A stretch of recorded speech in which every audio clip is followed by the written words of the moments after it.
밤마다 자다가 자꾸 깨시는 분들, 새벽이 되면 시계를 보고 한숨 쉬는 분들, 그리고 아침이 와도 머리가 무겁고 몸이 나른한 분들, 혹시 지금 그런 밤을 보내고 계신가요? 저는 74세 수면의학 전문의 윤전국입니다. 수많은 환자분들을 만나며 깨달은 게 하나 있습니다.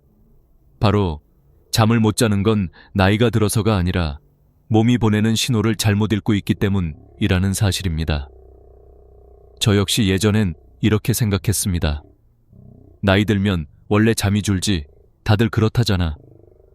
하지만 환자들을 만나면 만날수록 그 생각이 얼마나 위험한 착각이었는지 절실히 느꼈습니다. 나이가 들수록 잠이 줄어드는 게 아니라 잠을 관장하는 시스템이 흐트러지는 것이었습니다. 즉, 고장이 난 거죠. 그런데 많은 분들이 이 고장을 노화라고 착각합니다. 그 착각이 몸을 더 힘들게 합니다. 제가 기억하는 72세 김순애 할머니가 있습니다. 원장님, 전 잠을 자도 잔 것 같지가 않아요. 눈은 감고 있는데 머리는 계속 깨어 있는 것 같아요. 그분의 표정엔 절망이 묻어 있었습니다. 매일 밤 같은 시간에 깨서 시계를 보고 다시 눕지만 잠이 오지 않아 결국 새벽을 맞으셨죠. 낮에는 멍하고 기억도 흐릿해지고 친구 생일도 잊어버리셨습니다. 그때 저는 느꼈습니다. 이건 단순히 잠의 문제가 아니라 삶의 균형이 무너진 신호구나. 수면장애를 방치하면 어떤 일이 일어날까요?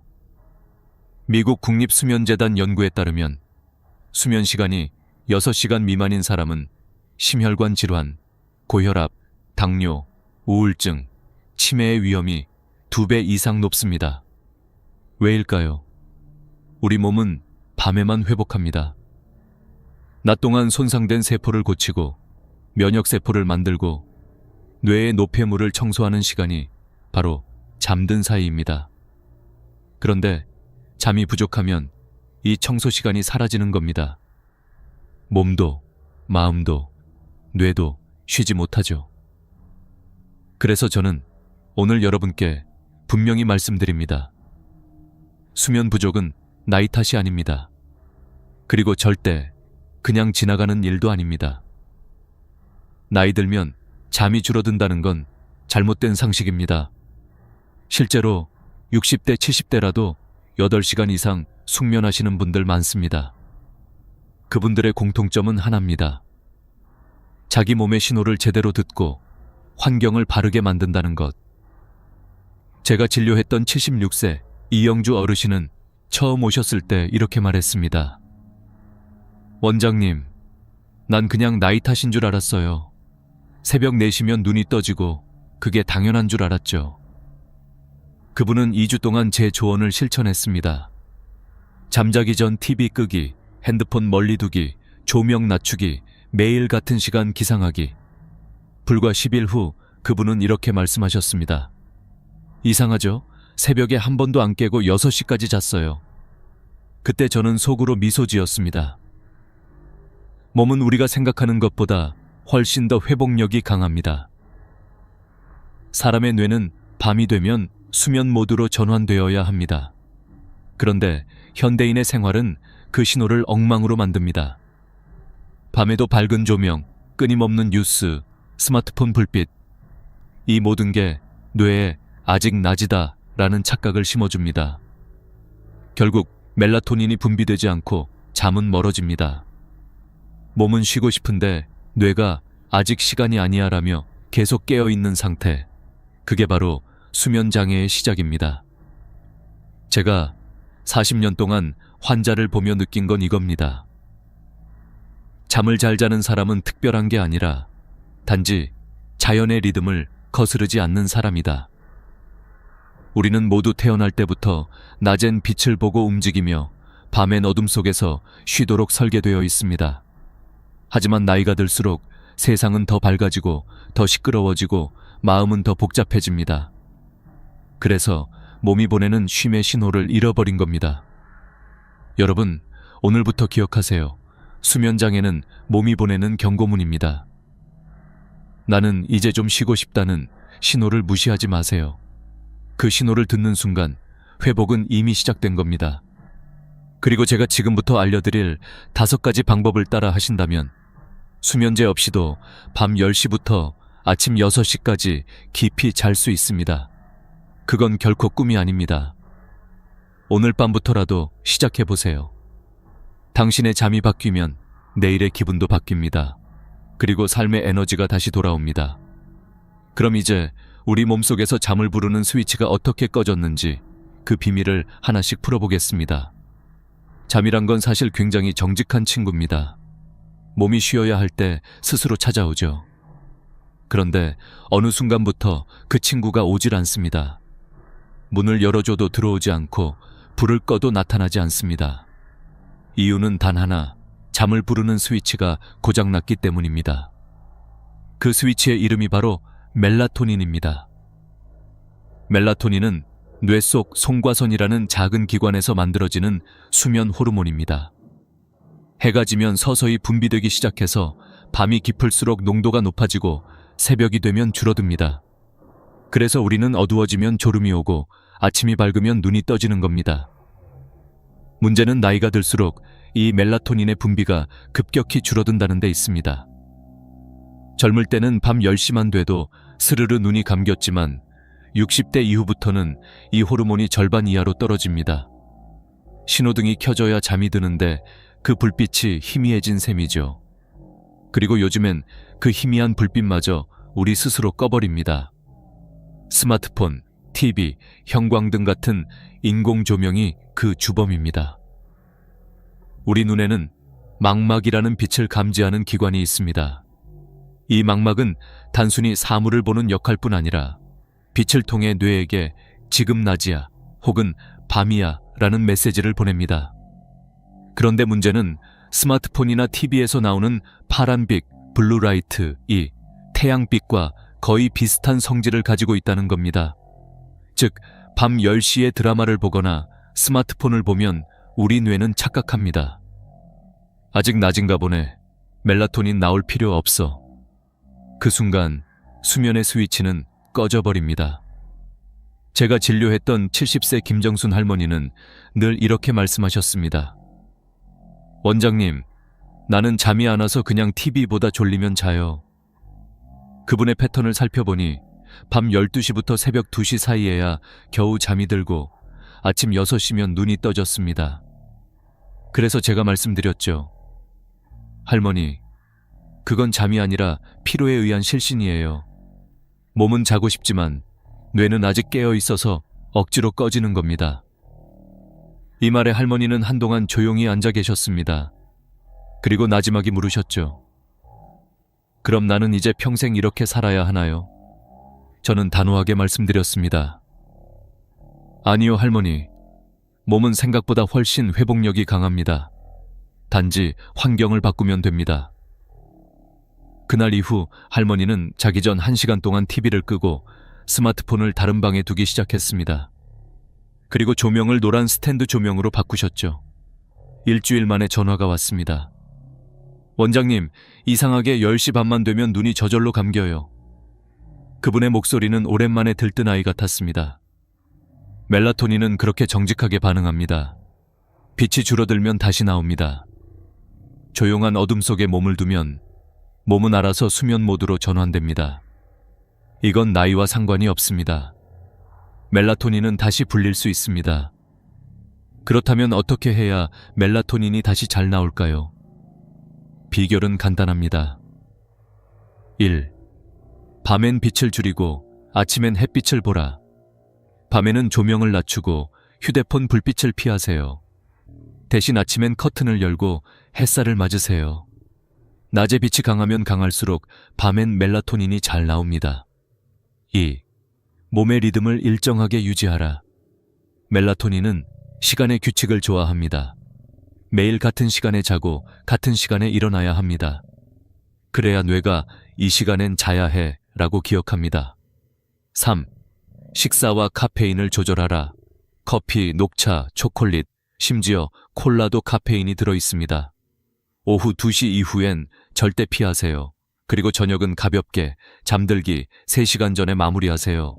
이 세 가지만 지켜도 멜라토닌은 다시 춤을 춥니다. 몸은 언제나 회복의 기회를 기다리고 있습니다. 그 기회를 주는 건 바로 여러분 자신입니다. 여러분, 잠은 약으로 사는 게 아닙니다. 몸의 리듬을 되찾으면 그 자체가 최고의 수면제입니다. 오늘 밤 불을 조금만 더 어둡게 하고 화면을 끄고 조용히 눈을 감아보세요. 그때 멜라토닌이 속삭일 겁니다. 이제 괜찮아요. 푹 쉬세요. 그리고 내일 아침 아마 이런 말이 절로 나올 겁니다. 아, 오늘은 진짜 잘 잤다. 이제 여러분께 정말 중요한 이야기를 드리겠습니다. 잠을 못 자는 진짜 이유는 단순히 멜라토닌이 부족해서만이 아닙니다. 그보다 더 깊은 원인이 있습니다. 바로 몸속 시계가 고장났기 때문입니다. 우리는 눈으로 시계를 보지 않아도 지금 낮인지 밤인지를 스스로 압니다. 이걸 가능하게 해주는 것이 바로 생체 시계, 즉 바이오리듬입니다. 이 시계는 우리 몸의 모든 장기와 세포가 하루 24시간을 기준으로 일정한 리듬을 유지하도록 도와줍니다. 아침엔 혈압을 올려 하루를 시작하게 만들고 저녁엔 천을 낮춰 잠을 유도하죠. 그런데 나이가 들면 이 시계의 바늘이 조금씩 틀어집니다. 낮과 밤의 구분이 흐려지고 몸이 지금은 깨어 있어야 하는지 자야 하는지를 헷갈려하기 시작합니다. 72세 이영주 어르신의 이야기를 해볼까요? 이분은 늘 새벽 3시나 4시에 눈이 떠졌습니다. 원장님, 아무리 늦게 자도 꼭 그 시간에 깨요. 마치 알람이 울린 것처럼요. 그분은 자신이 새벽형 인간이 된 줄 알았습니다. 하지만 진짜 이유는 생체 시계가 새벽 4시로 고정돼 있었기 때문입니다. 몸이 스스로 잘못된 시간에 맞춰져 버린 거죠. 이런 현상은 스트레스나 생활 리듬의 변화로 쉽게 생깁니다. 예를 들어, 젊었을 때는 매일 일정한 시간에 출근하고 퇴근했지만 은퇴 후엔 일정이 사라집니다. 아침에 늦게 일어나고 낮에 잠깐 자고 밤엔 TV를 보며 시간을 보내죠. 결국 몸은 혼란에 빠집니다. 지금이 낮인가 밤인가. 그 결과 멜라토닌이 제대로 분비되지 않고 밤에도 각성 상태가 됩니다. 게다가 여기에 스트레스가 더해지면 문제는 훨씬 심각해집니다. 걱정이 많은 밤, 생각이 꼬리에 꼬리를 물며 이어질 때 몸은 이미 피곤한데 뇌는 오히려 활발해집니다. 수면은 내려가는 과정인데 스트레스는 뇌를 계속 켜는 신호입니다. 저는 종종 이렇게 설명합니다. 잠은 엘리베이터처럼 천천히 내려가는 겁니다. 그런데 스트레스는 그 엘리베이터 버튼을 계속 누르는 거예요. 결국 밑으로 내려가지 못하고 위층에서 멈춰버리는 겁니다. 70대 정영호 어르신은 아내를 먼저 떠나보내고 난 후 그날 이후로 한 번도 편히 잠든 적이 없다고 했습니다. 이상하게 누워도 잠이 안 와요. 눈만 감으면 생각이 밀려옵니다. 저는 어르신께 이렇게 말씀드렸습니다. 그건 잠이 오지 않는 게 아니라 마음이 아직 깨어 있는 겁니다. 사람의 마음은 불안하면 뇌에게 위험하다는 신호를 보냅니다. 그 신호가 끊기지 않으면 뇌는 결코 수면 모드로 들어가지 못합니다. 그럼 어떻게 해야 할까요? 첫째, 마음의 긴장을 내려놓는 연습이 필요합니다. 잠자기 전 10분만이라도 조용히 앉아 숨을 천천히 들이마시고 내쉬는 겁니다. 후 하는 한숨이 아니라 코로 4초 동안 들이쉬고 입으로 6초 동안 천천히 내쉬는 것.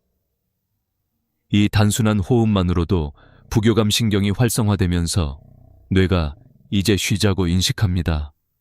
둘째, 감정의 배출구를 만들어야 합니다. 걱정이나 두려움을 마음속에만 담아두면 그게 밤에 커집니다. 그래서 저는 환자들에게 걱정 노트를 권합니다.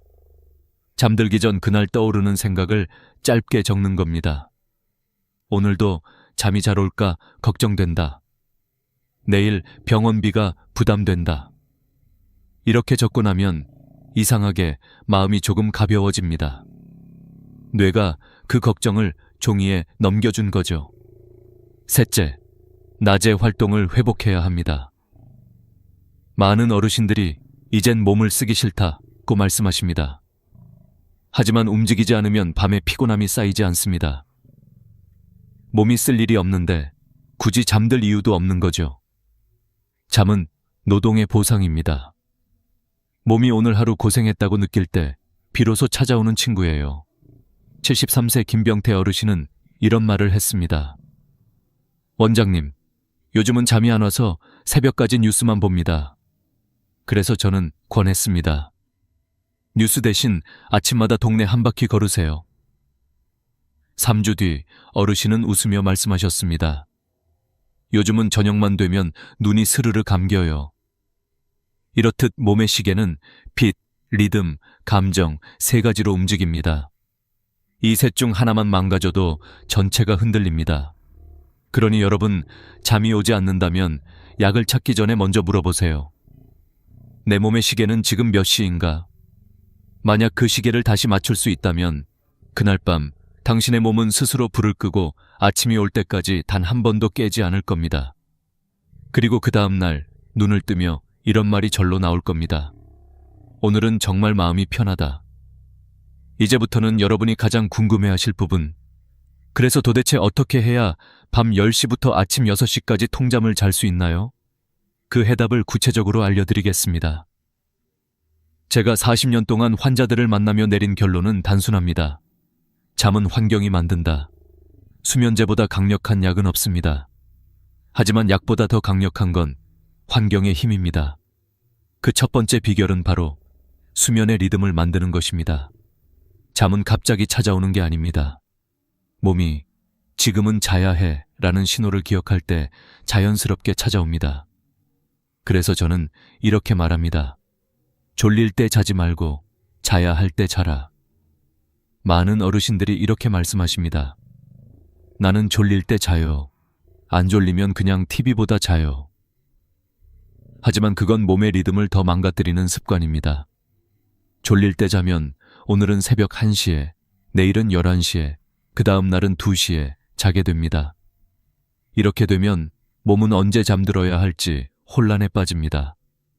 제가 만난 74세 최병호 어르신은 늘 이렇게 말하셨습니다. 원장님, 난 새벽 2시가 돼야 겨우 잠이 와요. 그래서 저는 단호하게 권했습니다. 아침 6시에 일어나세요. 그리고 아무리 졸려도 낮엔 누워있지 마세요. 처음 며칠은 너무 피곤했다고 하셨죠. 하지만 일주일이 지나자 놀라운 일이 일어났습니다. 밤 10시가 되면 자연스럽게 졸음이 밀려오고 새벽 6시까지 한 번도 깨지 않았다고 하셨습니다. 그게 바로 몸의 시계가 다시 맞춰진 신호입니다. 두 번째 비결은 빛과 어둠을 관리하는 것입니다.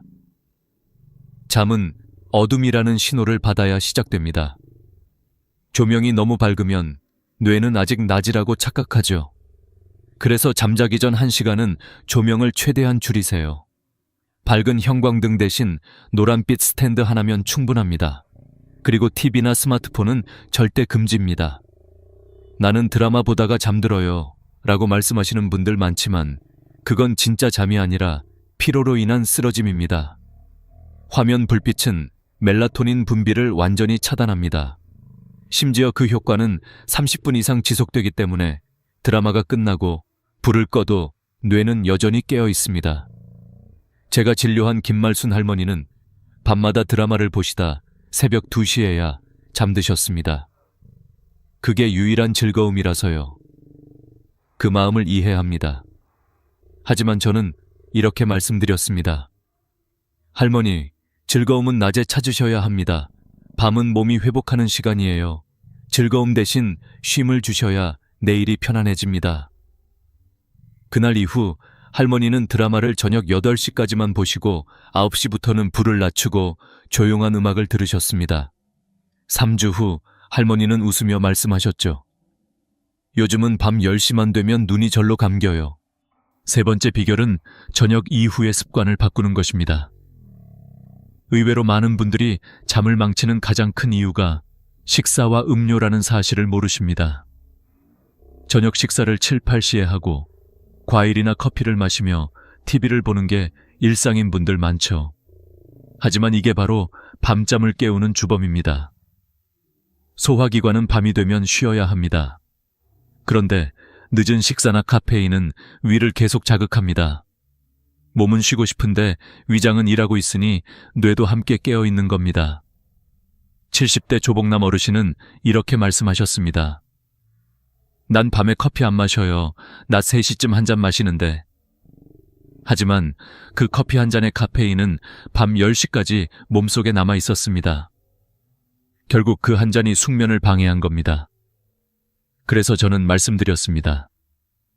커피, 홍차, 녹차, 초콜릿은 오후 2시 이후엔 피하세요. 그리고 저녁 식사는 잠들기 최소 3시간 전에 끝내세요. 그렇게 2주만 실천하자 어르신은 말씀하셨습니다. 요즘은 베개만 닿으면 잠이 와요. 커피 하나 줄였을 뿐인데 세상이 달라졌어요. 네 번째 비결은 몸의 온도를 조절하는 것입니다.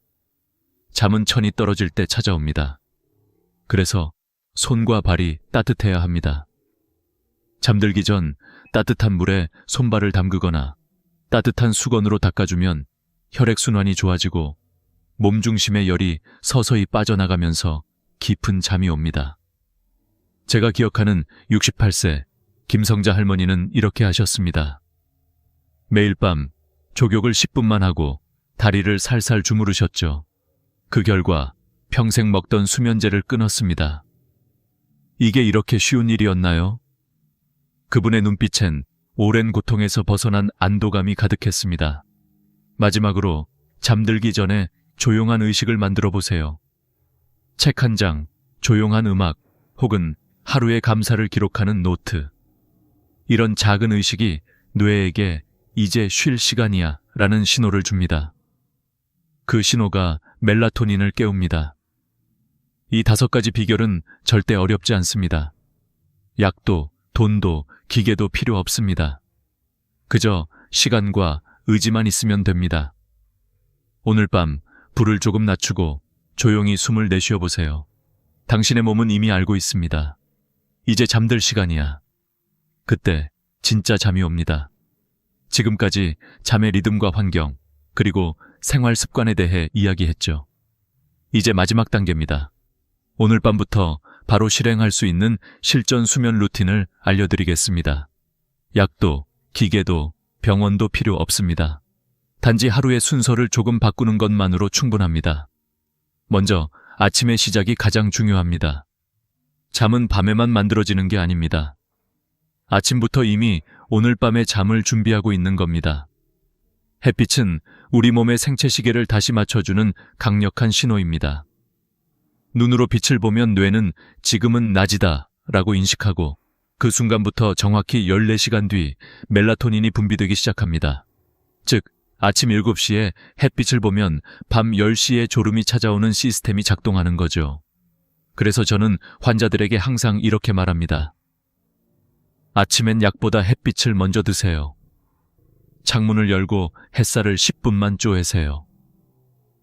밖에 나가 베란다에 앉아 계셔도 좋고 간단히 산책하셔도 좋습니다. 햇빛은 무료지만 그 효과는 수면제보다 훨씬 강력합니다. 그리고 낮 동안엔 몸을 조금이라도 움직이세요. 몸이 오늘 수고했다는 느낌을 받아야 밤에 깊이 잠듭니다. 가벼운 산책, 계단 오르기, 마당 쓸기, 손주와 함께 놀기. 이 모든 게 최고의 수면 준비 운동입니다. 움직이지 않으면 몸은 피곤하지 않습니다. 피곤하지 않으면 잠들 이유가 없죠. 하지만 한 가지 주의할 점이 있습니다. 오후 6시 이후엔 무리한 운동은 피하세요. 격한 활동은 몸의 천을 높이고 뇌를 각성시켜 오히려 잠을 방해합니다. 운동은 아침이나 오후 3시 이전이 가장 좋습니다. 그때의 햇빛과 움직임이 멜라토닌 분비를 촉진하기 때문이죠. 다음으로 낮잠 관리입니다. 낮잠은 좋습니다. 하지만 적당히 자야 합니다. 2030분 이내라면 뇌의 피로를 풀어주지만 1시간 이상 자면 밤잠이 사라집니다. 낮잠이 길면 몸은 이미 회복했다고 착각하죠. 그래서 밤에는 졸리지 않습니다. 제가 진료한 76세 박성희 할머니는 매일 오후 4시에 낮잠을 2시간씩 주무셨습니다. 원장님, 밤에 잠이 안 와요. 당연했습니다. 그래서 저는 이렇게 말씀드렸습니다. 할머니, 낮잠은 30분만 자세요. 그 대신 낮잠 전엔 커튼을 열고 햇빛을 보세요. 빛을 보면 몸은 아직 낮이야라고 인식해서 생체 리듬이 무너지지 않습니다. 그 조언을 지키신 뒤 할머니는 놀라운 변화를 경험하셨습니다. 밤 10시 전에 스르르 잠들고 새벽까지 깨지 않았죠. 이제 잠자기 전 1시간, 이것이 결정적인 시간입니다. 저는 이 시간을 몸을 눕히기 전 마음을 눕히는 시간이라고 부릅니다.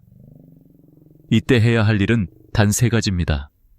첫째, 조명을 낮추세요. 밝은 불빛은 뇌를 자극합니다. 따뜻한 노란빛의 조명을 하나만 켜두세요. 그게 이제 밤이야 라는 신호가 됩니다. 둘째, 소리를 멈추세요. 뉴스, 드라마, 유튜브 같은 자극적인 소리는 뇌를 계속 깨웁니다. 대신 잔잔한 클래식, 자연의 소리 혹은 조용한 명상 음악이 좋습니다. 이때 가장 좋은 소리는 당신의 호흡 소리입니다. 4초 들이쉬고 6초 내쉬는 깊은 호흡을 반복하세요. 그 리듬에 뇌가 맞춰지면 어느새 잠의 문이 열립니다. 셋째, 감사 노트를 쓰세요. 오늘 하루 잘된 일 1가지, 감사한 일 1가지를 적는 겁니다. 오늘 손주가 전화해줘서 기뻤다. 햇빛이 따뜻해서 좋았다. 이 짧은 문장은 마음의 온도를 낮춰줍니다. 불안과 긴장을 내려놓는 가장 간단한 방법입니다. 마지막으로 손과 발을 따뜻하게 해주세요. 따뜻한 물에 담그거나 수건으로 감싸면 혈액순환이 좋아지고 몸 중심의 열이 천천히 빠져나갑니다. 그때 비로소 깊은 잠이 시작됩니다. 이 모든 과정을 마치고 나면 불을 끄고 눈을 감으세요. 그때 몸은 이렇게 속삭일 겁니다. 오늘은 괜찮아. 이제 푹 쉬자. 잠은 억지로 잡는 게 아닙니다. 준비가 되었을 때 저절로 찾아오는 친구입니다. 오늘부터 이 루틴을 실천해 보세요. 며칠 후 아침에 이런 말이 절로 나올 겁니다. 오랜만에 진짜 잠을 잤다. 그리고 그 순간부터 당신의 하루는 다시 빛나기 시작할 겁니다. 이제 여러분께 마지막으로 꼭 드리고 싶은 말이 있습니다. 잠은 단순히 피로를 푸는 행위가 아닙니다.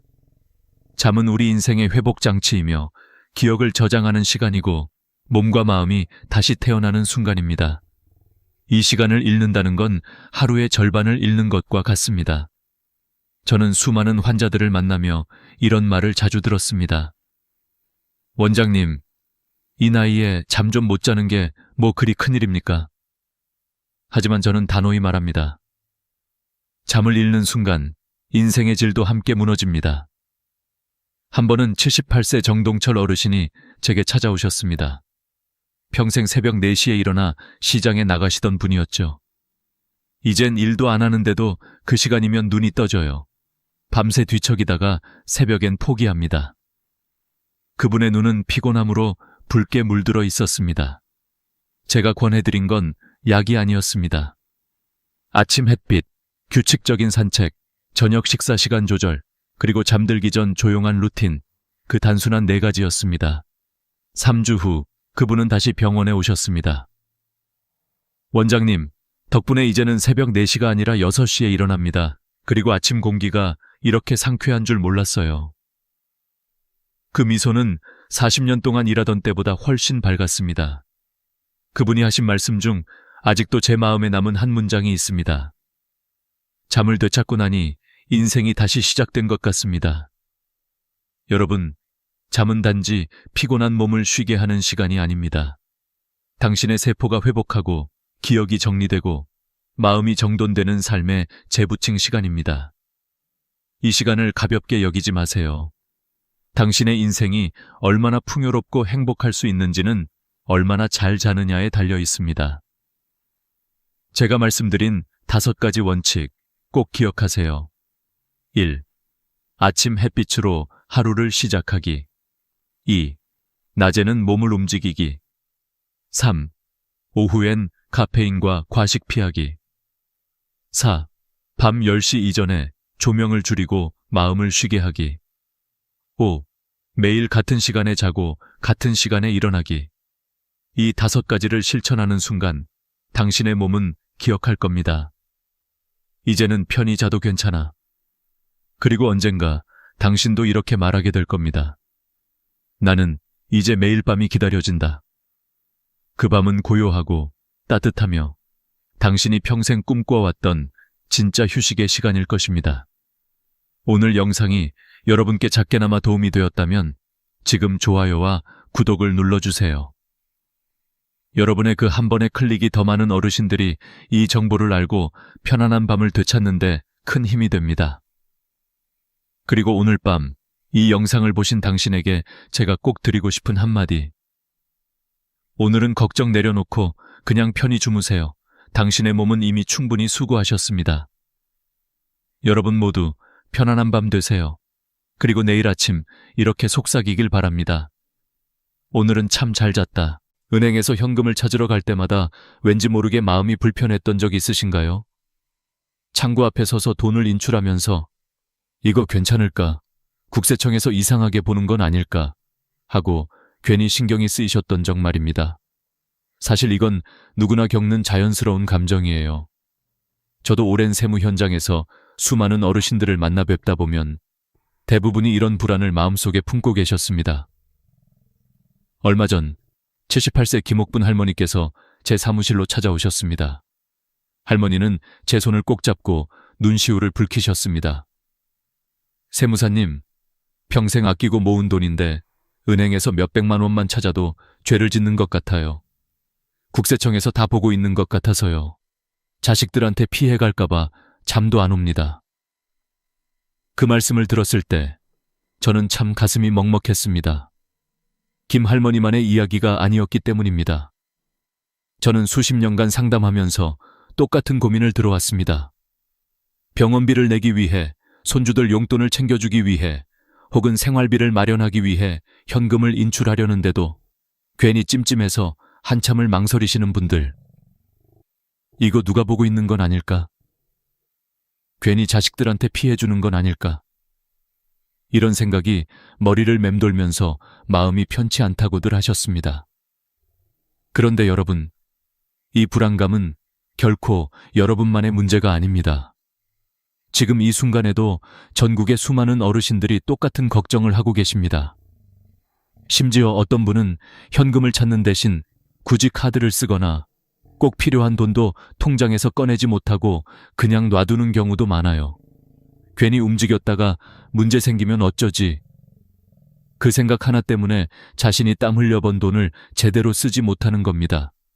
사실 이 불안감의 뿌리는 정보 부족에서 시작됩니다.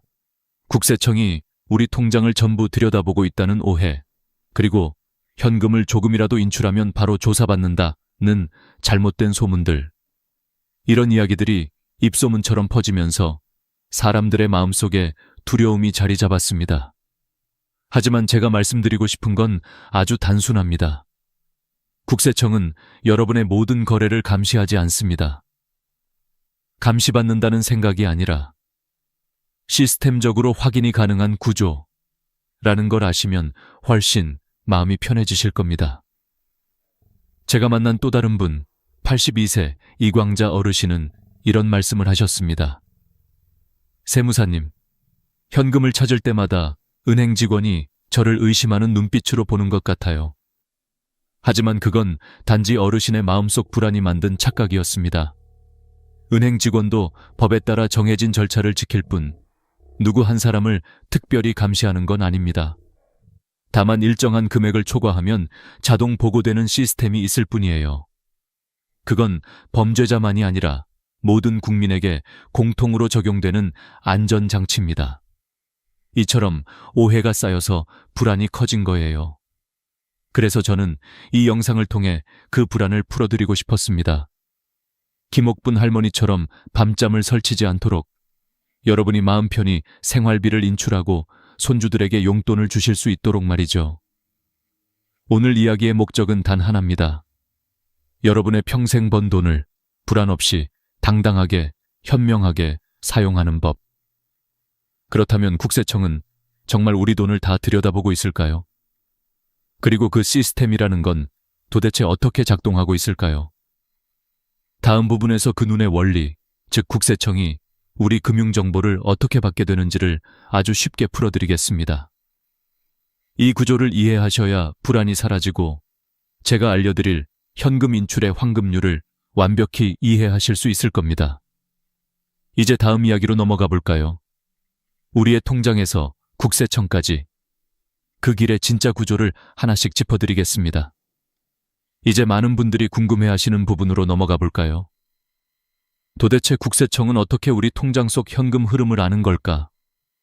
사람들은 막연히 다 들여다본다고 생각하지만 사실은 명확한 절차와 단계가 있습니다. 그 과정을 이해하면 불안감이 아니라 이해가 남게 됩니다. 먼저 여러분이 은행에서 돈을 입금하거나 인출할 때 그 정보는 바로 은행의 전산망에 기록됩니다. 이 데이터는 그냥 사라지지 않습니다. 일정 조건을 만족하면 금융정보분석원 FIU로 자동 전달됩니다. FIU는 말 그대로 금융거래를 분석하는 국가기관이에요. 마치 모든 강물이 큰 바다로 흘러가기 전에 지류를 거치는 것처럼 여러분의 금융정보도 FIU를 거쳐 국세청으로 흘러갑니다. 이 과정을 이해하려면 두 단계를 기억하시면 됩니다. 첫 번째 단계는 은행이 보고하는 단계, 두 번째는 FIU가 국세청에 제공하는 단계입니다. 은행은 하루 동안 한 사람의 이름으로 한 은행에서 1천만 원이 넘는 현금 입금이나 출금이 발생하면 자동으로 그 정보를 FIU에 보냅니다. 이게 바로 고액 현금 거래 보고제도, 즉 고액 거래는 자동으로 찍힌다는 시스템이에요. 은행 직원이 몰래 숨길 수도 없고 고객이 그냥 조용히 해주세요 라고 부탁해도 불가능합니다. 전산 시스템이 알아서 기록하고 보고하기 때문입니다. 이 과정을 조금 더 구체적으로 설명드릴게요. 예를 들어 같은 날 신한은행에서 900만 원을 인출하고 우리은행에서 또 900만 원을 인출했다고 가정해 봅시다. 총 1,800만 원을 인출했으니 당연히 보고될 것 같죠? 하지만 아닙니다. 이 제도는 은행별로 따로 계산하기 때문에 각 은행에서 1천만 원을 넘지 않으면 자동 보고 대상이 되지 않습니다. 이 작은 원리를 알고 있으면 나중에 제가 알려드릴 현금 인출의 첫 번째 황금률을 훨씬 잘 이해하실 수 있습니다. 또 한 가지 주의해야 할 점이 있습니다. 입금과 출금은 합산하지 않습니다. 같은 날, 같은 은행에서 900만 원을 입금하고 900만 원을 출금해도 각각 따로 계산됩니다. 즉, 입출금 합계 1,800만 원이 아니라 입금 900만 원, 출금 900만 원으로 나누어 보는 겁니다. 따라서 보고되지 않습니다. 이쯤 되면 그럼 ATM에서 조금 뽑고 창구에서 또 뽑으면 괜찮겠네? 라고 생각하실 수도 있죠. 하지만 그건 아닙니다. ATM이든 창구든 한 은행에서 하루 총 인출액이 1천만 원을 넘으면 자동 보고됩니다. 즉, 방법이 다르더라도 결과는 같다는 거죠. 그리고 중요한 포인트 하나 더 있습니다. 이 보고 제도는 현금으로 직접 주고받을 때만 해당됩니다. 계좌이체나 수표 거래는 별도의 기록이 남기 때문에 FIU 보고 대상이 아닙니다. 예를 들어 1천만 원짜리 수표를 뽑아도 그것을 바로 현금으로 바꾸지 않는 이상 자동 보고되지 않습니다. 하지만 나중에 그 수표를 현금으로 교환하면 그때는 보고가 됩니다. 왜냐하면 현금 거래가 그 순간 발생하기 때문이죠. 이쯤에서 많은 분들이 고개를 끄덕이십니다. 아, 그래서 은행 직원이 이유를 묻는 거구나. 맞습니다. 은행 직원들은 단순히 호기심이 아니라 법적 의무 때문에 물어보는 겁니다. 만약 보고해야 할 거래를 놓치거나 일부러 숨기면 직원 자신이 처벌받습니다. 은행 전체가 제재를 받을 수도 있죠. 그래서 그들은 고객을 의심하려는 게 아니라 자신의 책임을 지키기 위해 신중하게 일하는 것입니다. 이제 여러분의 거래 정보가 FIU에 전달되면 FIU는 그 정보를 분석하고 필요한 기관에 제공합니다. 대표적으로 경찰청, 검찰, 국세청이 있습니다. 이 기관들은 FIU에서 제공받은 데이터를 통해 불법 자금이나 세금 탈루 가능성을 조사합니다. 특히 국세청은 매년 수만 건의 세무조사에서 이 정보를 활용하고 있습니다. 최근 5년 동안 FIU 정보를 이용해 추징한 세금이 10조 원을 넘는다는 통계도 있죠. 이 모든 사실을 알면 우리는 두 가지를 깨닫게 됩니다. 하나는 국세청은 모든 사람을 감시하는 게 아니라 비정상적인 흐름을 찾는 것이다. 둘째는 우리가 법의 구조를 이해하면 불필요한 오해를 피할 수 있다. 이제 불안해할 필요가 없습니다. 이 시스템은 여러분을 괴롭히기 위한 것이 아니라 사회 전체의 투명성을 위한 장치입니다. 다음 부분에서는 이 제도들이 어떻게 우리의 일상생활 속에서 의심거래로 연결되는지를 알려드리겠습니다. 1천만 원을 넘지 않아도 보고되는 경우가 있다. 바로 그 숨은 함정, 의심거래 보고 제도에 대해 이야기해 보겠습니다. 여러분, 혹시 이런 생각 해보신 적 있으신가요? 그럼 나는 괜찮겠네. 1천만 원 넘지 않게만 인출하면 되는 거잖아. 아마 대부분 그렇게 생각하실 겁니다. 하지만 현실은 그렇게 단순하지 않습니다. 바로 여기 많은 분들이 모르는 의심거래 보고 제도라는 또 하나의 함정이 숨어 있습니다. 이 제도는 금액이 아니라 행동 패턴을 봅니다. 즉, 1천만 원을 넘기지 않아도 수상한 행동이라고 판단되면 그 즉시 보고 대상이 됩니다. 이걸 전문 용어로 STR, Suspicious Transaction Report라고 부르죠.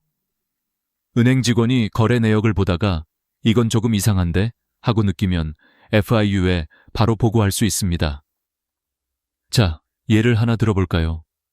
70대 박순자 할머니는 생활비와 손주 용돈을 따로 관리하시기 위해 매일 900만 원씩 인출하셨습니다. 하루도 빠짐없이 999만 원 밑으로만 말이죠. 나는 법 안에서만 행동하는 거야 하며 안심하셨습니다. 그런데 어느 날 국세청에서 연락이 왔습니다. 최근 현금 인출 패턴이 비정상적으로 반복되고 있어 조사 필요성이 있다. 할머니는 너무 놀라서 잠을 이루지 못하셨죠. 왜 이런 일이 생겼을까요? 은행 전산망은 단순히 금액만 보는 게 아니라 빈도와 패턴을 함께 분석합니다.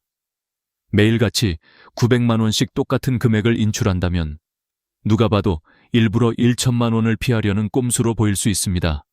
이건 법적으로 쪼개기 인출이라 불리며 명백한 의심거래 패턴으로 분류됩니다. 은행 직원은 이런 패턴을 발견하면 FIU에 즉시 보고해야 합니다. 그게 그들의 의무이기 때문이죠. 그리고 여기서 중요한 사실 하나. 의심거래는 금액이 적더라도 보고될 수 있습니다. 예를 들어 매일 100만 원씩 뽑지만 그 돈의 사용처가 불분명하거나 일정 주기로 반복되는 경우에도 보고 대상이 될 수 있습니다. 은행 직원은 고객의 연령, 직업, 소득 수준, 그리고 거래 패턴을 종합적으로 고려해서 판단합니다. 즉, 같은 900만 원이라도 누가, 어떤 목적으로, 어떻게 인출했는가에 따라 결과가 달라지는 겁니다. 제가 예전에 상담했던 75세 이만수 어르신의 경우도 비슷했습니다. 이 어르신은 자신이 모아둔 현금을 조금씩 나눠 자녀에게 직접 주고 싶으셨습니다. 그래서 매주 900만 원씩 인출해 현금으로 손에 쥐어주셨죠. 결국 한 달도 안 되어 국세청에 연락을 받았습니다. 이건 증여 의심 거래로 분류되었습니다. 정당한 부모의 마음이었지만 시스템은 그렇게 따뜻하지 않았습니다.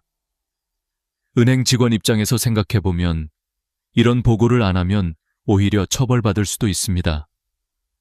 의심 거래를 보고하지 않으면 수천만 원의 과태료나 징계를 받을 수 있고 허위 보고를 하면 형사 처벌까지 가능하죠. 그래서 그들은 의심되는 거래를 보면 반드시 보고해야 합니다. 설마 나까지? 라고 생각하시면 안 됩니다. 누구라도 그 기준에 걸릴 수 있습니다. 이쯤 되면 아마 이런 질문이 떠오르실 겁니다. 그럼 나는 도대체 어떻게 해야 안전한 거야? 바로 그 부분을 이제 알려드리려 합니다. 불필요한 의심을 피하고 국세청의 오해 없이 현금을 현명하게 인출하는 방법, 즉 여러분의 평생 모은 돈을 안전하게 지키는 세 가지 황금률입니다. 첫 번째 황금률은 아까 말씀드린 고액 현금 거래 제도를 영리하게 활용하는 겁니다. 하루에 한 은행에서 1천만 원이 넘지 않게 인출하되 여러 은행으로 나누어 거래하는 방식이죠. 두 번째는 인출 주기를 줄이고 일정한 패턴을 유지하는 것입니다. 셋째는 본인의 소득 수준에 맞는 금액만 인출하는 것. 이 세 가지 원칙을 정확히 지키면 불필요한 의심도, 불안도, 세무조사도 피할 수 있습니다. 그럼 이제 다음 이야기에서는 실제 어르신들의 사례를 통해 이 황금률을 어떻게 적용할 수 있는지 보여드리겠습니다. 이건 단순한 이론이 아닙니다. 여러분처럼 평생 일하며 모은 돈을 지키기 위해 실천한 사람들의 생생한 경험담입니다. 귀찮더라도 알고 하면 마음이 편하다. 이 한마디가 다음 이야기를 여는 열쇠가 될 것입니다. 제가 오늘 말씀드릴 첫 번째 황금률은 아주 간단하지만 수많은 어르신들의 마음을 평안하게 만들어준 핵심 비법입니다. 바로 한 은행에 돈을 몰지 말고 여러 은행에 나누어 인출하라. 이 말이 단순한 장고회처럼 들릴지 모르지만 실제로는 세무조사를 피하는 가장 합법적이고 똑똑한 방법입니다. 앞서 말씀드렸듯이 국세청이 자동으로 감지하는 기준은 한 은행에서 하루 동안 1천만 원 이상 현금을 입출금했을 때입니다. 그러니까 예를 들어 여러분이 이번 달에 병원비나 생활비로 2천만 원 정도 현금이 필요하다고 해볼까요? 많은 분들이 이렇게 하십니다. 내가 거래하는 주거래 은행 하나 있으니까 그냥 한 번에 2천만 원 찾자. 그 순간 여러분의 거래 내역은 FIU의 고액 현금 거래 보고 시스템에 바로 포착됩니다. 단 1분도 걸리지 않습니다. 하지만 제가 수십 명의 어르신들과 함께 실천해 본 결과 이 과정을 아주 단순하게 바꾸는 것만으로도 상황은 완전히 달라졌습니다. 어떻게 하냐고요? 예를 들어 2천만 원이 필요하면 이렇게 하시면 됩니다. 하나은행에서 900만 원, 우리은행에서 900만 원, 그리고 농협에서 200만 원. 이렇게 세 군데로 나누어 인출하는 겁니다. 이 경우 각 은행에서의 인출액은 모두 1천만 원 미만이므로 FIU의 자동 보고 대상이 되지 않습니다. 물론 나이도 있는데 은행 세 군데를 어떻게 다녀요? 라고 하시는 분도 계십니다. 맞아요. 불편할 수 있습니다. 하지만 한번 생각해 보세요. 국세청의 서류 요청을 받고 은행 거래 내역을 소명하고 세무서를 몇 번이나 들락날락하는 그 스트레스에 비하면 이 정도의 수고는 오히려 가장 값싼 보험입니다. 제가 상담했던 76세 박금자 어르신의 사례를 말씀드릴게요. 할머니는 매달 자녀들에게 생활비를 1천만 원 이상 현금으로 주셨습니다. 그냥 자식 도와주는 건데 무슨 문제가 있겠어요? 라고 하셨죠. 하지만 몇 달 뒤 국세청에서 전화가 왔습니다. 현금 인출 내역이 비정상적으로 반복되고 있습니다. 사용처를 소명해 주세요. 그때의 충격은 이루 말할 수 없었습니다. 할머니는 억울하셨죠. 평생 정직하게 모은 돈인데 마치 죄인처럼 느껴졌다고요. 제가 조용히 말씀드렸습니다. 할머니, 앞으로는 여러 은행에 나눠서 인출해 보세요. 한 곳에서 1천만 원을 넘기지 않게만 하시면 됩니다. 할머니는 처음엔 고개를 저으셨습니다. 세무사님, 다리도 아프고 은행 세 군데를 어떻게 돌아다녀요? 하지만 결국 시도하셨습니다. 세무서에서 서류 달라는 전화가 끊기고 나니까 마음이 얼마나 편한지 몰라요. 이제 은행 가는 게 운동이라고 생각해요. 그 후로 할머니는 매달 분산 인출을 꾸준히 실천하셨고 더 이상 국세청에 연락은 오지 않았습니다. 여러분, 중요한 건 한 번의 편함이 평생의 불안으로 돌아올 수 있다는 사실입니다. FIU에 보고된 정보는 단순히 기록으로만 남는 게 아닙니다. 필요할 때 언제든 국세청, 경찰청, 검찰청으로 전달될 수 있습니다. 그렇기 때문에 한 번에 몰아서 인출하지 않기는 단순한 생활 습관이 아니라 여러분의 자산을 스스로 보호하는 지혜로운 행동입니다. 저는 이 원칙을 조용한 분산의 법칙이라고 부릅니다. 은행 세 곳만 적절히 활용해도 불필요한 시선과 조사에서 벗어날 수 있습니다. 게다가 요즘은 대부분 은행이 스마트폰 앱으로 간단히 현금 예약 인출을 지원하니까 창구에서 오래 기다릴 필요도 없습니다. 여러분의 평생 모은 돈은 여러분이 안전하게 마음 편히 쓰셔야 합니다. 세무조사 걱정 때문에 지갑을 닫고 손주에게 용돈 한 장 못 건네는 인생, 그건 너무 안타깝습니다. 조금의 수고로 불안을 지우고 스스로의 돈을 당당하게 쓸 수 있다면 그건 여러분이 반드시 선택해야 할 자유입니다. 이제 두 번째 황금률로 넘어가겠습니다. 빈도를 줄이고 규칙적으로 인출하라. 매일 조금씩 뽑는 습관이 오히려 위험하다는 사실 알고 계셨나요? 다음에서는 그 이유를 구체적인 사례와 함께 알려드리겠습니다. 이제 두 번째 황금률로 넘어가 봅시다. 자주 뽑지 말고 정해진 날에 규칙적으로 인출하라. 이건 제가 세무 상담을 하면서 가장 자주 드리는 조언 중 하나입니다. 왜냐하면 많은 분들이 모르는 사이에 습관적인 소액 인출이 오히려 국세청의 의심을 부르는 원인이 되기 때문이에요. 어르신들 중에는 이런 분들이 많습니다. 나는 하루에 필요한 만큼만 조금씩 뽑았으니까 괜찮아요. 한 번에 큰 돈을 찾으면 불안하잖아요. 맞습니다. 마음은 충분히 이해됩니다. 하지만 시스템은 그렇게 생각하지 않습니다. 매일같이 또는 이틀 간격으로 반복되는 현금 인출 패턴은 비정상 거래로 인식될 가능성이 높습니다. 그 이유는 간단합니다. 은행 입장에서는 이 사람이 도대체 왜 이렇게 자주 현금을 찾을까 하는 의문이 생기기 때문이죠. 제가 상담했던 김영수 할머니의 이야기를 해볼게요. 할머니는 시장에서 반찬 가게를 운영하셨습니다. 매일 새벽마다 장 보러 가시기 전에 은행에서 50만 원, 100만 원씩 현금을 인출하셨어요. 그날 필요한 재료비만 딱 찾았으면 깔끔하잖아요. 그런데 어느 날 은행 직원이 조용히 물었습니다. 할머니, 요즘 현금 인출이 너무 잦으신데 혹시 큰 거래 있으세요? 며칠 뒤엔 국세청에서 소명 요청이 왔습니다. 최근 현금 인출 빈도가 비정상적으로 높습니다. 할머니는 너무 억울하셨죠. 난 그냥 반찬 재료 사려고 매일 조금씩 뽑은 건데. 하지만 시스템은 감정이 없습니다. 그저 숫자와 패턴으로만 판단합니다.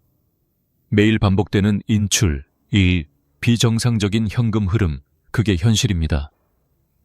제가 할머니께 말씀드렸습니다. 할머니, 이제 매일 뽑지 마시고요. 한 번에 1, 2주일치 필요한 금액을 정해진 요일에만 인출하세요. 처음엔 그럼 너무 많아서 불안해요 하셨지만 곧 익숙해지셨어요. 일주일에 한 번, 금요일 오전 10시. 그 시간만 되면 시장 보기 전에 딱 한 번 인출하셨습니다. 그 결과 이상 거래 알림도 사라졌고 국세청의 문의도 끊겼습니다. 할머니는 웃으며 그러시더군요. 이제 장사하면서도 마음이 편해요. 돈 쓸 때마다 긴장하지 않아도 돼요. 여러분, 여기서 중요한 건 패턴입니다. 금액이 아니라 리듬이에요. 우리 몸이 일정한 리듬으로 움직일 때 건강을 유지하듯 우리의 금융생활도 일정한 리듬으로 유지될 때 정상적으로 인식됩니다. 즉, 예측 가능한 규칙성. 이 핵심이에요. 갑자기 불규칙하게 인출하거나 매일매일 반복하는 건 위험 신호로 간주될 수 있습니다. 한 달에 한 번 혹은 격주에 한 번. 그 일정만 잘 정해두면 은행 직원도 이건 정기적인 생활비 출금이구나 하고 자연스럽게 받아들입니다. 예를 들어 이렇게 해보세요. 매달 1일 혹은 15일. 그날을 생활비 인출의 날로 정하는 겁니다. 한 번에 800만 원 혹은 900만 원 정도를 인출해두고 그 돈으로 병원비, 장보기, 손주 용돈까지 관리하시면 됩니다. 이렇게 하면 인출 횟수는 줄지만 사용의 편의성은 그대로 유지됩니다.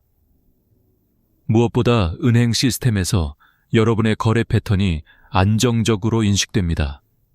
또 하나의 팁이 있습니다. 인출 시 반드시 용도 메모를 남기세요. 은행 창구에서 이 돈은 생활비로 사용할 겁니다. 혹은 병원비로 쓸 예정입니다. 라고 한마디 남기면 그 메모가 내부 기록에 남습니다. 나중에 혹시 소명 요청이 와도 이미 용도 확인이 된 거래로 처리되기 때문에 불필요한 조사를 막을 수 있습니다. 제가 만난 수많은 어르신들이 이 원칙 하나만 바꿨을 뿐인데 세무조사 걱정 없이 마음이 편해졌다고 말씀하셨어요. 그 이유는 단순합니다. 규칙적으로 예측 가능한 방식으로 움직이면 의심의 여지가 사라지기 때문이죠. 여러분도 오늘부터 이렇게 해보세요. 매일 조금씩 뽑던 습관, 한 달 1, 2회로 줄이기, 인출 요일과 시간을 고정하기, 인출할 때 용도 한 줄 메모 남기기, 이 세 가지만 지키셔도 국세청이 여러분을 정상적인 거래자로 인식하게 됩니다. 이제 세 번째이자 마지막 황금률로 넘어가겠습니다. 내 소득 수준과 자산 규모에 맞는 금액만 인출하라. 이 부분은 많은 분들이 놓치지만 가장 치명적인 실수의 원인이 됩니다. 다음 이야기에서는 실제로 국세청에 의심을 산 사례와 함께 그 이유를 구체적으로 말씀드리겠습니다. 이제 마지막 세 번째 황금률입니다. 앞에 두 가지가 얼마나와 어떻게 자주의 문제였다면 이번에는 누가 얼마를 인출하느냐의 문제입니다. 바로 내 소득 수준과 자산 규모에 맞는 금액만 인출하라. 이건 정말 많은 분들이 간과하고 계신 핵심 포인트입니다. 국세청이나 은행은 단순히 금액만 보지 않습니다. 그 돈이 그 사람의 경제 수준에서 합리적인가를 함께 봅니다. 예를 들어 볼까요?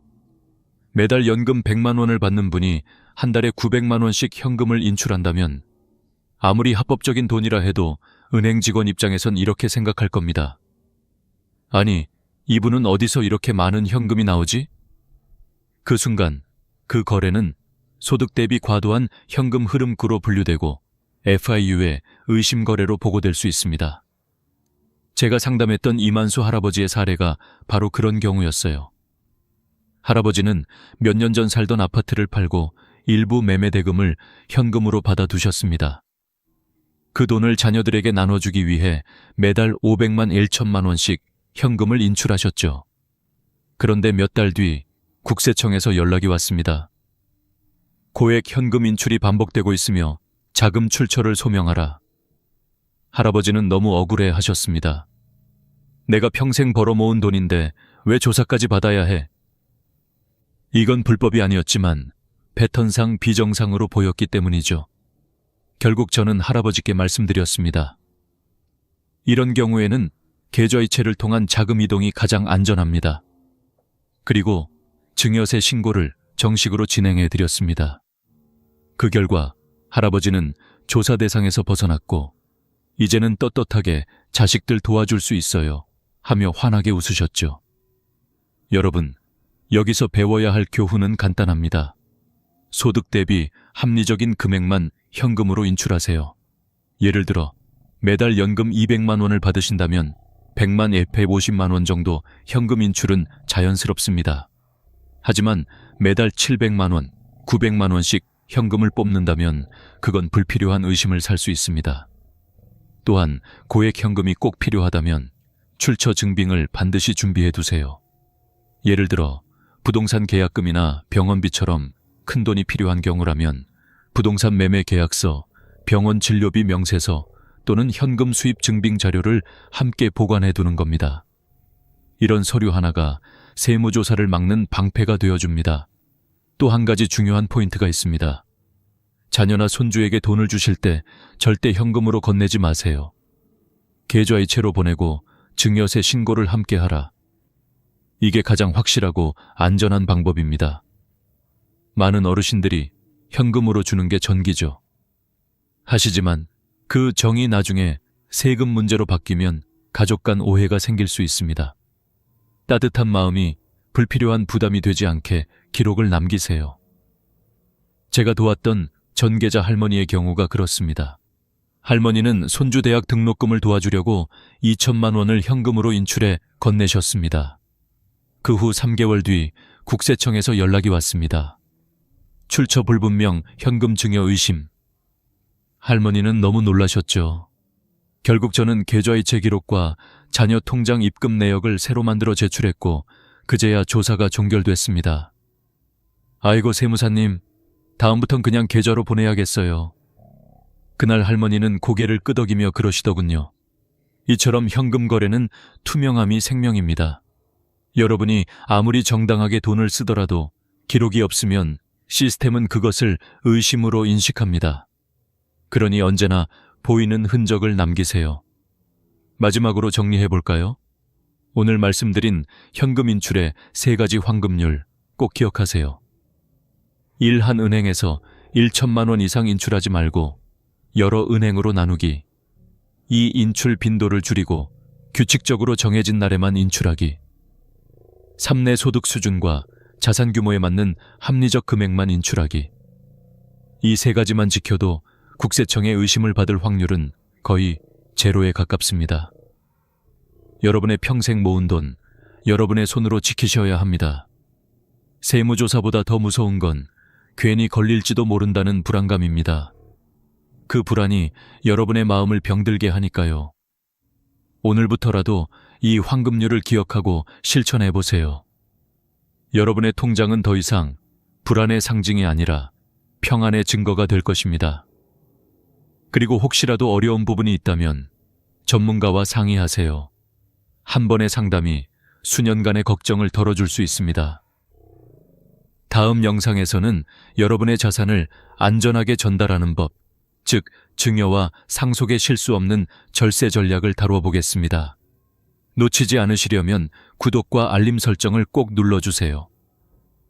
여러분의 평안하고 당당한 노년을 진심으로 응원합니다. 요즘 뉴스를 보다 보면 이상하게 마음을 붙잡는 한 문장이 있습니다.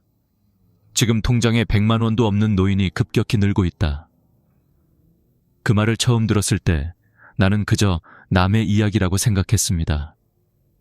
하지만 어느 날 새벽 내 통장 잔액을 보고 있던 내 손이 떨렸습니다. 숫자는 분명히 있었다. 그러나 그 숫자가 안전이 아니라 끝에 가까워지고 있다는 걸 직감했습니다. 그때부터였습니다. 정말 괜찮을까? 나도 저 통계 속 한 사람이 되는 건 아닐까? 이 생각이 머릿속을 떠나지 않았습니다. 나는 올해 72입니다. 젊은 시절 하루에 3번 일을 바꿔가며 살았습니다. 새벽엔 신문을 돌리고 낮엔 공장에서 밤엔 식당에서 접시를 닦았습니다. 돈을 벌면 아내와 아이들에게 주는 게 당연하다고 여겼습니다. 그땐 가족을 위해란 말이 모든 고생을 덮어주는 주문 같았죠. 그렇게 40년을 버텼습니다. 하지만 지금은 그 주문이 나를 가난으로 데려온 마법이었음을 뒤늦게 깨닫습니다. 얼마 전 오래 알고 지낸 친구 영철이에게서 전화가 왔습니다. 야, 요즘 어떻게 지내냐? 그의 목소리는 평소보다 낮고 거칠었습니다. 잠시 뜸을 들이더니 그가 말했습니다. 병원비 때문에 대출을 받았어. 이번 달엔 연금으로 이자도 못 내겠더라. 순간 아무 말도 할 수 없었습니다. 나 역시 비슷한 처지였으니까요. 우리는 둘 다 평생 열심히 일했는데 왜 이렇게 초라해졌을까? 밤마다 생각했습니다. 우리 세대는 왜 이렇게 됐을까? 누구보다 부지런했고 성실했고 가족을 위해 희생했다. 그런데 왜 남은 건 불안과 빚, 그리고 고독뿐일까? 그때 떠올랐습니다. 우리의 노후는 준비되지 않은 전쟁이었다. 평생 싸워왔지만 마지막 전장은 생각해 본 적이 없었던 거죠. 퇴직이 끝이 아니라 새로운 생존의 시작이라는 걸 그땐 몰랐습니다. 나와 같은 세대의 친구들, 이웃들, 형님들 모두 비슷했습니다. 퇴직금이 들어오면 먼저 자식 결혼, 전세자금, 빚 갚기에 써버리고 정작 자기 노후를 위한 통장은 비워졌습니다. 그때는 그게 사랑이자 의무라고 믿었죠. 자식이 잘 되어야 부모가 편하다. 그 말은 지금도 귀에 생생합니다. 하지만 이제 돌아보면 자식의 행복을 위해 내 노후를 태웠던 그 순간들이 결국 내 삶의 안전망을 조금씩 갉아먹고 있었던 겁니다. 어느 날 저녁, 집 앞 공원 벤치에 앉아 노을을 보고 있었습니다. 옆에 앉은 노인이 말했습니다. 이 나이 되면 돈보다 잠이 문제야. 잠을 자도 마음이 편치 않거든. 나는 고개를 끄덕였지만 속으로는 다른 생각을 하고 있었습니다. 내겐 돈이 문제였습니다. 잠을 못 자는 이유가 불안이었으니까요. 그날 밤 불 꺼진 방 안에서 휴대폰 화면 불빛만 켜둔 채 잔액 조회를 눌렀습니다. 그 숫자가 이상하게 차갑게 느껴졌습니다. 내가 평생 쌓아 올린 시간보다 훨씬 작고 가벼운 숫자. 하지만 그 숫자가 내 노후의 무게였습니다. 그제야 알았습니다. 우리 세대의 불안은 가난 때문이 아니라 그 가난이 너무 갑작스럽게 다가오기 때문이라는 걸요. 준비하지 못한 끝은 늘 공포로 돌아옵니다. 그리고 그 공포는 아무리 강한 사람이라도 무너뜨립니다. 그날 이후 나는 결심했습니다. 이제라도 진짜 현실을 마주하자. 나는 다시 내 통장을 열고 어떻게 살아야 이 불안을 이길 수 있을지를 하나씩 써 내려가기 시작했습니다. 그때부터였습니다. 내 인생의 후반전이 비로소 진짜로 시작된 건 젊은 시절 우리는 그야말로 일만 알고 살았습니다. 새벽 어둠이 걷히기도 전에 나가고 밤이 완전히 내려앉아야 겨우 돌아오는 삶. 그렇게 30년, 40년을 보내는 동안 한 번도 내 인생이 어디로 가는가를 묻지 않았습니다. 왜냐하면 물을 여유조차 없었으니까요. 세상은 빠르게 변했고 우리는 늘 그 뒤를 쫓아야 했습니다. 내 인생의 대부분은 가족을 위해 쓰였습니다. 아이들의 학비, 결혼자금, 전세보증금, 그리고 부모님 제사비까지. 월급날 통장을 건네며 이번 달도 무사히 넘겼다는 안도감에 잠깐 미소 지었을 뿐 정작 내 이름으로 된 저축은 단 한 번도 자랑스럽지 못했습니다. 그땐 그게 당연한 줄 알았습니다. 아버지 세대는 가족을 위해 사는 게 미덕이다. 이 한 문장이 모든 걸 정당화했죠. 퇴직을 앞두고 처음으로 쉬어보자고 생각했을 때 마음 한켠이 이상했습니다. 일 없이는 살아본 적이 없었으니까요. 하지만 현실은 더 냉혹했습니다. 회사에서 떠난 그 다음 날, 세상은 나를 더 이상 필요로 하지 않았습니다. 전에는 매일 울리던 전화가 멈췄고 내 이름을 부르는 사람도 줄었습니다. 그리고 한 달, 두 달이 지나자 그 빈 시간이 공포로 변했습니다. 이제 나는 어디에 써야 할까? 그 질문이 가슴을 짓눌렀습니다. 주변을 보면 다들 비슷했습니다. 같이 퇴직한 친구들은 처음엔 여행도 가고 골프도 치며 인생 제2막을 즐겼지만 1년이 지나자 표정이 달라졌습니다. 통장이 빠르게 줄어드는 걸 느끼면서부터였습니다. 누구는 집을 팔았고 누구는 대출을 냈습니다.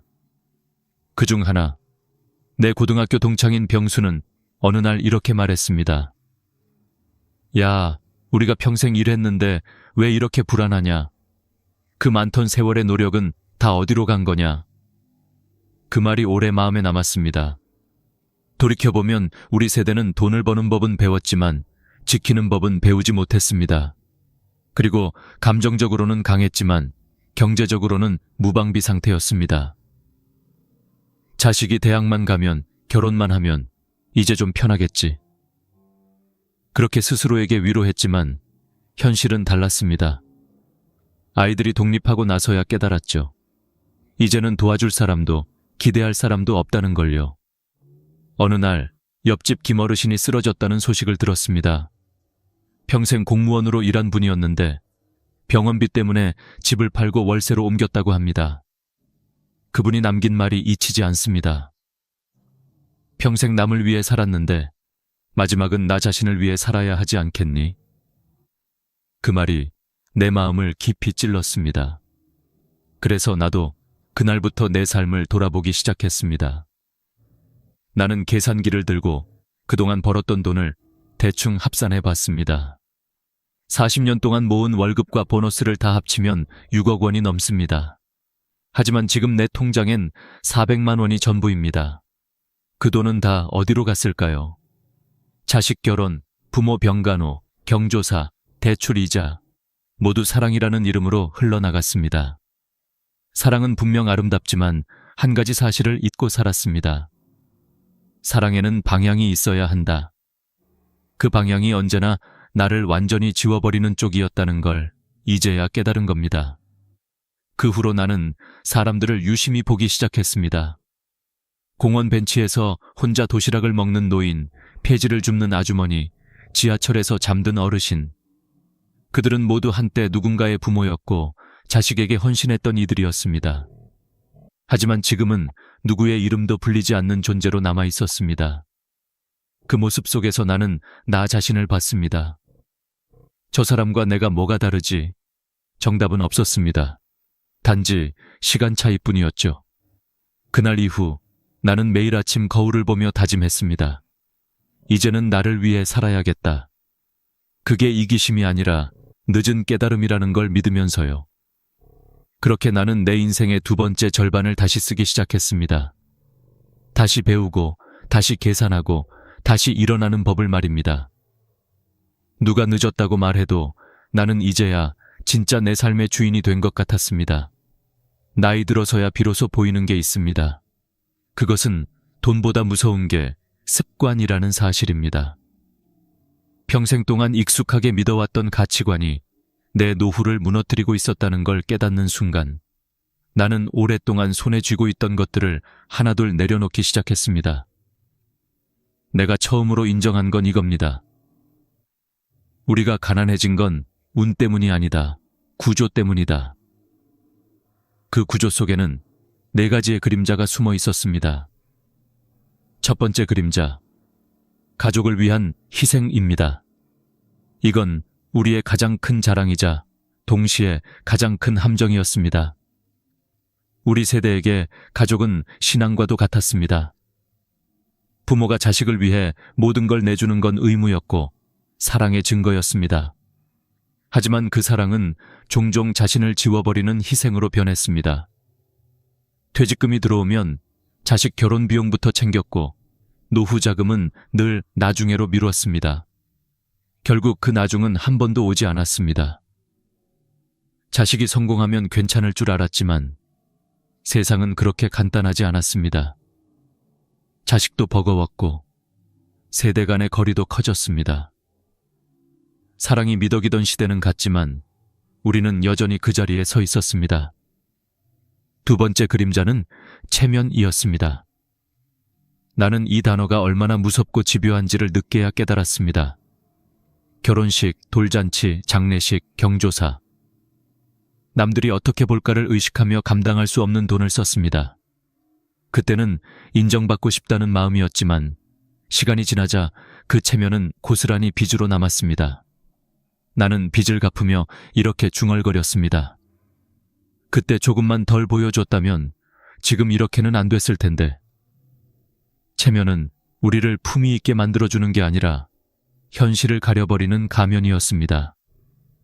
세 번째 그림자는 금융문맹입니다. 나는 평생을 일하며 살았지만 돈이 어떻게 불어나는지는 몰랐습니다. 이자는 그냥 덤인 줄 알았고 주식은 부자들만 하는 거라고 생각했습니다.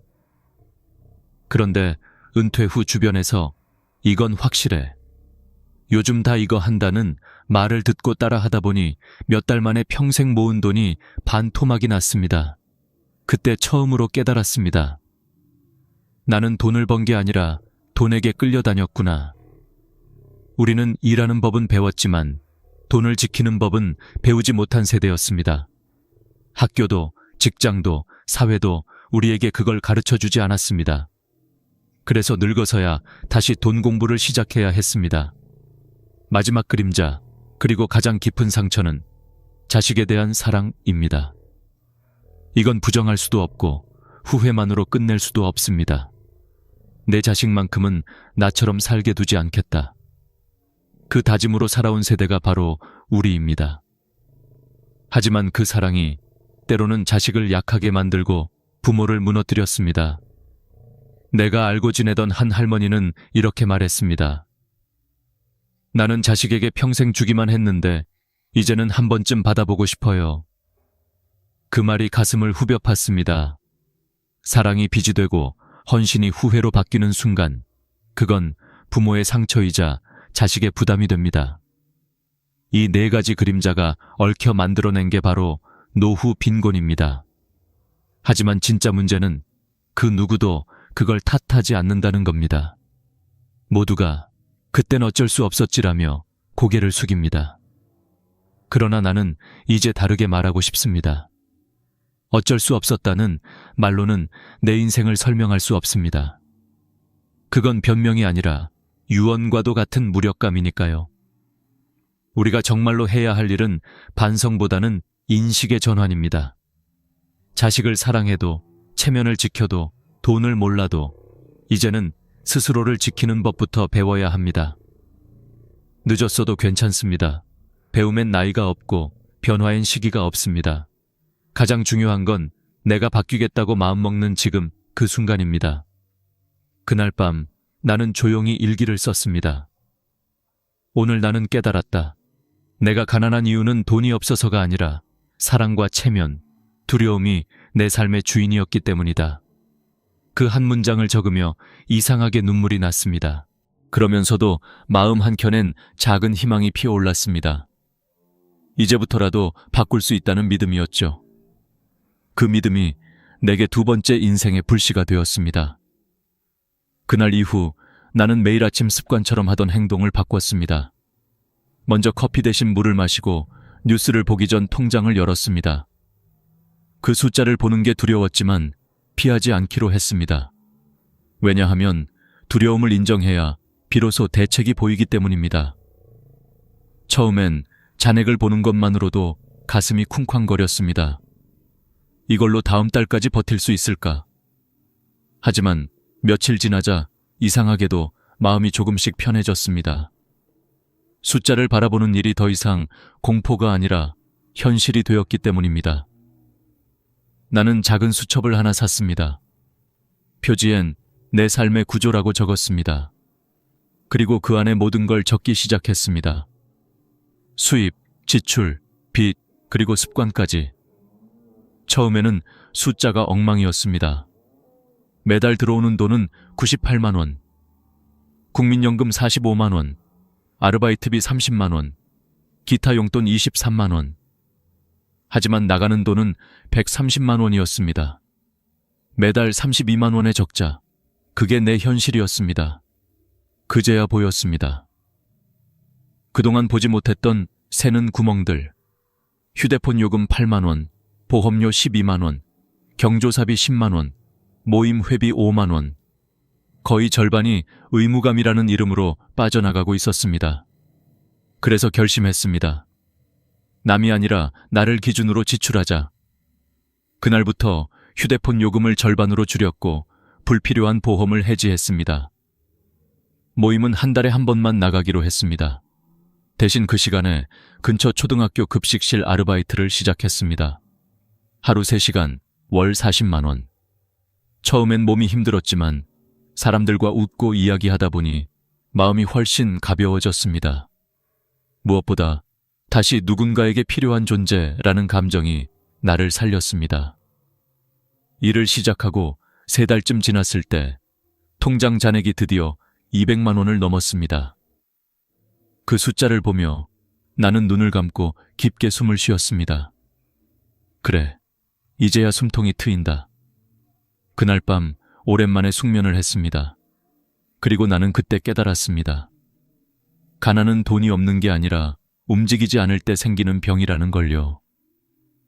지금 내가 가진 게 작아도 그것을 지키려는 의지가 있다면 그건 더 이상 가난이 아닙니다. 내가 변화하자 주변 사람들도 하나둘 달라졌습니다. 동네 친구 정자 씨가 내게 물었습니다. 백 선생님, 요즘 얼굴이 좋아졌네요. 무슨 좋은 일 있으세요? 나는 웃으며 대답했습니다. 좋은 일은 없어요. 다만 나쁜 일을 미리 막고 있을 뿐이에요. 그 말에 친구가 한참을 고개 끄덕였습니다. 우리는 모두 인생의 마지막 구간에 와 있습니다. 젊은 날처럼 큰 돈을 벌 순 없지만 작은 변화로 인생을 회복할 수 있습니다. 그건 누구나 할 수 있는 일입니다. 예를 들어 이런 겁니다. 1. 하루에 커피 한 잔 줄이기. 월 5만 원 절약. 2. TV 대신 산책 30분. 건강 비용 절감. 3. 자동이체 해지 후 직접 결제. 불필요한 소비 방지. 이 사소한 습관들이 쌓이면 그것이 노후의 안전망이 됩니다. 내가 이 과정을 통해 얻은 가장 큰 깨달음은 이겁니다. 돈은 노력보다 습관의 결과다. 열심히 사는 것만으로는 부족합니다. 어떻게 쓰고 어떻게 지키느냐가 노후를 결정합니다. 이제 나는 매일 밤 수첩을 덮으며 이렇게 적습니다. 오늘 하루도 작은 돈이 나를 지켜주었다. 그 문장을 쓸 때마다 이상하게 마음이 든든해집니다. 누군가는 내게 묻습니다. 이 나이에 무슨 변화예요? 하지만 나는 단호히 말합니다. 이 나이라서라도 변화해야 합니다. 세상은 더 이상 나를 지켜주지 않지만 나는 이제 나 자신을 지킬 수 있습니다. 그게 진짜 은퇴 이후의 자유라는 걸 이제야 깨달았습니다. 인생의 후반전에서 내가 배운 또 하나의 진실이 있습니다. 노후는 돈의 크기가 아니라 관계의 온도로 결정된다는 것입니다. 통장에 숫자가 많다고 마음이 따뜻해지는 건 아니고 돈이 적다고 해서 인생이 불행한 것도 아닙니다. 정말 무서운 건 돈이 아니라 고립이었습니다. 은퇴 후 가장 먼저 사라진 건 월급이 아니라 불러주는 목소리였습니다. 하루 종일 전화 한 통 울리지 않는 날이 많아졌고 저녁이 되면 집이 유난히 조용했습니다. 나는 그 고요함이 평화인 줄 알았습니다. 하지만 어느 날 문득 깨달았죠. 그건 평화가 아니라 고립의 시작이었습니다. 사람은 누구나 연결되어 있을 때 살아있다고 느낍니다. 그런데 노인이 되면 그 연결이 점점 끊깁니다. 퇴직으로 사회에서, 이사로 이웃에게서, 그리고 세대 차이로 자식에게서 멀어집니다. 그 결과 많은 어르신들이 이렇게 말합니다. 말 한마디 할 사람이 없어요. 나는 그 말을 들을 때마다 마음이 저렸습니다. 그래서 내 삶의 방향을 바꿨습니다. 돈보다 사람을 다시 모으자. 처음엔 쉽지 않았습니다. 오랜 세월 혼자 지내다 보니 누군가에게 먼저 말을 건네는 게 어색했습니다. 하지만 용기를 내어 하루 한 명씩 작은 인사를 건넸습니다. 오늘 날씨 좋네요. 커피 향이 참 따뜻하네요. 그 짧은 대화가 내 하루의 리듬을 바꿔놓았습니다. 그렇게 시작된 작은 인연들이 내 삶을 다시 채우기 시작했습니다. 공원 벤치에서 만난 노부부, 시장에서 일하는 아주머니, 같이 청소 일을 하는 70대 동료들. 우리는 서로의 이름을 알고 서로의 사정을 조금씩 나누게 되었습니다. 그리고 어느새 나는 다시 사회 속의 한 사람이 되어 있었습니다. 그 과정에서 깨달은 게 있습니다. 돈은 쌓을수록 고립을 부르고 나누면 관계를 부릅니다. 나는 매달 1만 원씩 이웃 사랑 성금을 내기 시작했습니다. 금액은 작았지만 그 돈이 세상과 나를 연결해주는 끈이 되었습니다. 그 덕분에 나는 다시 누군가의 이름으로 불렸습니다. 기부자 백지수님. 그 단어가 나를 다시 살아있게 만들었습니다. 어느 날 같은 봉사 모임에서 만난 한 할머니가 내 손을 잡고 말했습니다. 선생님, 덕분에 오늘 참 기분이 좋아요. 오랜만에 누군가와 밥 먹었네요. 그 순간 알았습니다. 내가 받은 게 더 컸다는 걸요. 내가 준 건 1만 원이었지만 받은 건 사람의 온기였습니다. 가난은 단지 통장의 문제가 아닙니다. 누군가 내 이름을 불러주지 않을 때 그때부터 마음이 가난해집니다. 그래서 나는 매일 나 자신에게 이렇게 말합니다. 백지수야, 오늘도 누군가와 연결되어 있니? 그 질문 하나가 내 하루를 지탱합니다. 여러분, 지금 이 영상을 보고 계신다면 그 자체로도 이미 연결되어 있는 겁니다. 혼자가 아닙니다. 우리의 이야기를 나누는 이 시간은 서로의 삶을 위로하고 다시 일어서게 만드는 힘이 있습니다. 나는 이제 깨닫습니다. 노후의 진짜 적은 가난이 아니라 단절이고 진짜 부는 금액이 아니라 관계입니다.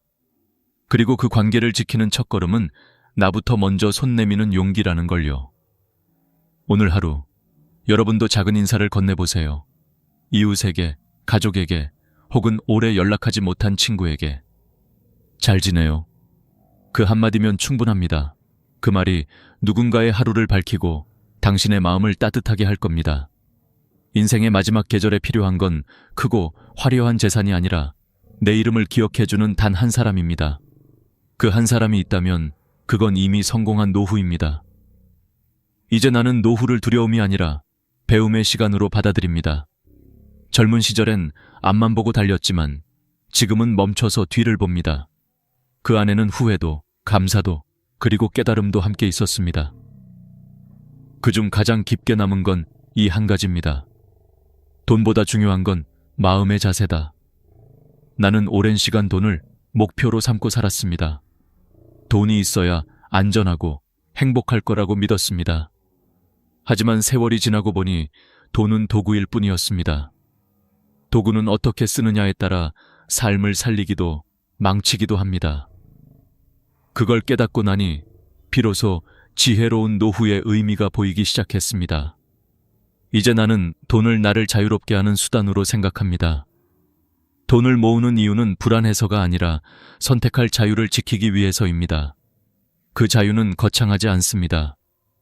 병원비를 걱정하지 않고 진료받을 수 있는 자유, 자식에게 손 벌리지 않고 스스로 생활할 수 있는 자유, 그리고 마음 편히 하루를 마무리할 수 있는 자유. 그 세 가지면 충분합니다. 그렇다면 이 자유를 지키기 위해 우리가 반드시 기억해야 할 5가지 황금률이 있습니다. 첫째, 돈을 기록하라. 지출을 적는 순간 돈은 흐름이 아닌 구조가 됩니다. 눈에 보이지 않으면 새지만 기록하면 멈춥니다. 나는 매일 밤 수첩에 오늘 사용 2무 1,000원, 식비라고 적습니다. 작은 습관이 큰 평안을 만듭니다. 둘째, 돈을 분리하라. 생활비, 의료비, 비상금 통장을 따로 만드세요. 돈은 섞이면 사라집니다. 필요할 때마다 이 통장에서 조금씩 꺼내 쓰면 심리적으로 훨씬 안정감을 얻습니다. 셋째, 돈을 움직여라. 은행 이자를 원망하지 말고 정부 제도부터 활용하세요. 기초연금, 노인 일자리, 에너지 바우처, 의료비 지원 등 우리가 알지 못한 혜택이 수도 없이 많습니다. 정보는 곧 돈입니다. 찾는 자만이 얻습니다. 넷째, 돈보다 사람을 남겨라. 돈은 쓰면 줄지만 관계는 나눌수록 늘어납니다. 도움을 주는 손보다 도움을 줄 수 있는 사람이 되면 그 자체가 가장 큰 부자입니다. 다섯째, 돈으로 마음을 지켜라. 돈이 나를 흔들지 않게 감사와 절제가 중심이 되는 습관을 가지세요. 나는 매일 아침 이렇게 다짐합니다. 오늘도 돈보다 마음이 크길. 이 5가지를 꾸준히 실천하면 노후의 불안은 어느새 사라지고 삶은 훨씬 단단해집니다. 물론 쉽지는 않습니다. 하지만 포기하지 않는 한 반드시 바뀝니다. 나는 이제 매일 아침 햇살이 들어오는 순간 스스로에게 인사합니다. 백지수, 오늘도 잘 버텼다. 이제는 누가 나를 인정해주지 않아도 괜찮습니다. 왜냐하면 나는 내 인생의 마지막을 스스로 지켜내고 있으니까요. 그리고 여러분께 꼭 전하고 싶은 말이 있습니다. 지금 통장에 얼마가 있든, 지금 나이가 몇이든 당신의 인생은 아직 끝나지 않았습니다. 지금 이 순간 현실을 직면하고 한 걸음만 내디디면 그게 바로 인생의 새로운 시작입니다. 우리가 살아온 세대는 늘 주고 참으며 버텼습니다. 그건 약함이 아니라 강함의 증거입니다. 이제는 자신을 위해 그 강함을 써야 할 때입니다. 오늘 이 이야기가 여러분의 마음에 작은 불빛이 되어주길 바랍니다. 그 불빛이 어둠 속에서도 방향을 잃지 않게 해줄 겁니다. 그리고 그 불빛들이 모이면 우리 세대 전체가 다시 따뜻하게 빛날 수 있습니다. 여러분, 이제 자신에게 이렇게 말해주세요. 나는 늙은 게 아니라 여전히 배워가는 중이다. 그 말 한마디가 인생의 마지막 계절을 가장 아름답게 만들어줄 겁니다. 오늘 이 영상을 끝까지 들어주신 모든 분들께 진심으로 감사합니다. 이 이야기가 마음에 닿았다면 더 많은 어르신들이 이 사실을 알 수 있도록 좋아요와 구독, 알림 설정 꼭 눌러주세요. 여러분의 작은 클릭 하나가 누군가의 인생을 바꿀 수 있습니다. 다음 시간에는 100세 시대, 일하지 않아도 버티는 노후 재정 구조를 더 구체적으로 알려드리겠습니다. 그러니 꼭 다시 찾아와 주세요. 여러분의 건강하고 당당한 노후를 언제나 진심으로 응원하겠습니다. 감사합니다.